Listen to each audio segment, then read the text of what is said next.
There's no feeling more intense than starting over.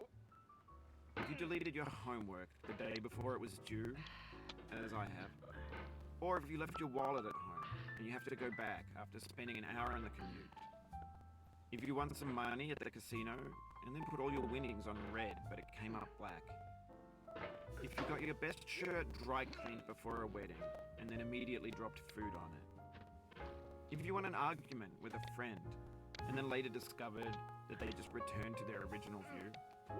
Starting over is harder than starting up. No. If you're not ready for that, like if you've already had a bad day, then what you're about to go through might be too much. Feel free to go away and come back. I'll be here.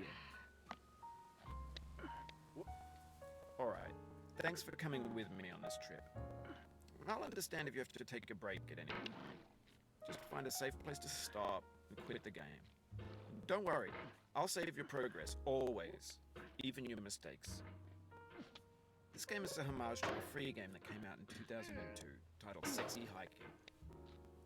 The author of that game was Jazuo, a mysterious Czech designer who was known at the time as the father of B games. And B games are rough assemblages of found objects. Designers slap them together very quickly and freely, and they're often too rough and unfriendly to gain much of a following. They're built more for the joy of building them than as polished products. In a certain way, Sexy Hiking is the perfect embodiment of a B game.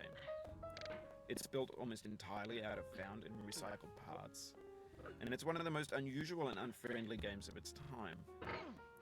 In it, your task is simply to drag yourself up a mountain with a hammer. That act of climbing, in the digital world or in real life, has certain essential properties that give the game its flavor. No amount of forward progress is guaranteed. Some cliffs are too sheer or too slippery, and the player is constantly, unremittingly in danger of falling and losing everything. Anyway, when you start Sexy Hiking, you're standing next to this dead tree that blocks the way to the entire rest of the game. It might take you an hour to get over that tree, and a lot of people never got past it. You prod and you poke at it, exploring the limits of your reach and your strength, trying to find a way up and over. And there's a sense of truth in that lack of compromise. Most obstacles in video game worlds are fake. You can be completely confident in your ability to get through them once you have the correct method or the correct equipment or just by spending enough time. In that sense, every pixelated obstacle in Sexy Hiking is real. The obstacles in Sexy Hiking are unyielding, and that makes the game uniquely frustrating.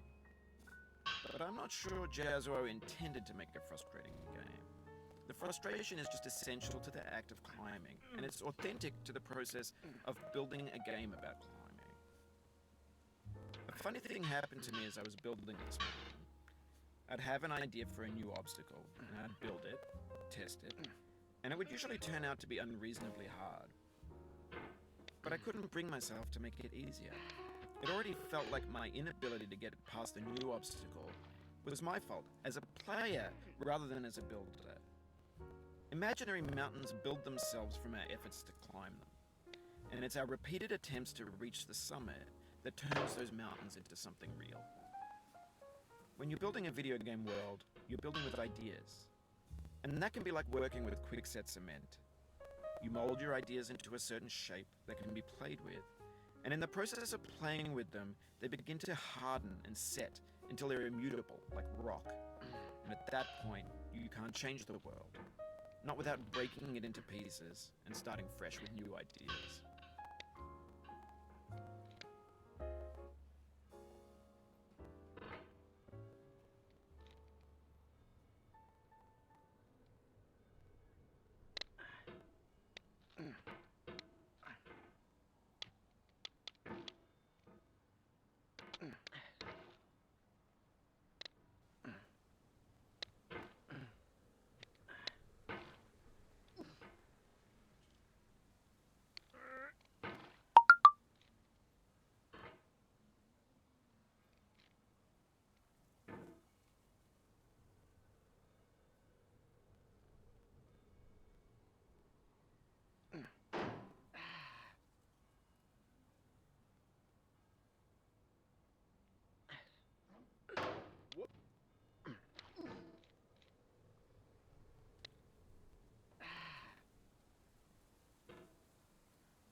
For years now, people have been predicting that games would soon be made out of prefabricated objects, bought in a store and assembled into a world.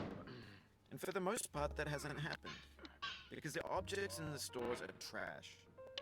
I don't mean they look bad or that they're badly made, although a lot of them are. I mean they're trash in the way that food becomes trash as soon as you put it in the sink. Things are made to be consumed and used in a certain context, and once the moment is gone, they transform into garbage. In the context of technology, those moments pass by in seconds. Over time, we've poured more and more refuse into this vast digital landfill that we call the internet. It now vastly outnumbers and outweighs the things that are fresh and untainted and unused. When everything around us is cultural trash, trash becomes the new medium, the lingua franca of the digital age. And you could build culture out of trash, but only trash culture. Be games, be movies, be music, be philosophy. Maybe this is what digital culture is. A monstrous mountain of trash, the ash heap of creativity's fountain. A landfill with everything we ever thought of. Grand, infinite, and unsorted.